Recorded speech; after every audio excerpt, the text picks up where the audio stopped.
धन्यवाद देवा चाहे नवीन बाबू को 2004 मसीह 20 रु 38.75 को वृद्धि किंतु 2011 जनगणना पर वर्तमान ता 39.98 रे पहुंची से अनुपात अच्छी कि नहीं। तापर द्वितीय रे आमर जो वैषयिक शिक्षानुष्ठान अच्छी एमबीबीएस कोर्स हो आमर टेक्निकल कॉलेज हो से मात्र 20% अच्छी 12 और 8 कहीं 39.98% न मिल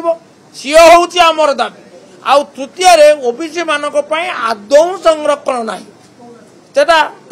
प्रति अविचार नुहे से स्वर उठेबा कौन विरोधी दल राजनैतिक दल कर्तव्य नुहे बीजेडी कौन एटा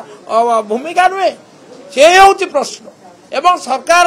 गोटे आड़ नौ आम ओबीसी अच्छु कथार कौन मूल्य अच्छी कार्य प्रतिफलित कार्य होउछि कि होना केते दिन नीरवता पर आम आज मुह खोलु देखिल सरकार संपूर्ण उदासीन तेणु से निष्पत्ति नहीं आ बड़ कथाटा आड़ नहीं पारती 50% अधिक हम ना सुप्रीमकोर्ट कही मु केवल तांकर अवगति निमित्त कहवाई चाहे 2019 मसीह कर्णाटक जो 50% रु अधिक संरक्षण है से सर्वोच्च न्यायालय को जाते सर्वोच्च न्यायालय ताको कायम रखिले 50% अबव रिजर्वेशन कर्णाटक सरकार कायम रखिले कहले कर्णाटक सरकार जो तथ्य देइचंती ताहा यथेष्ट भाव में यथार्थ बोलिक आम कोर्ट अनुभव करुची आमे कहीं से तथ्य उपस्थापन करवा ना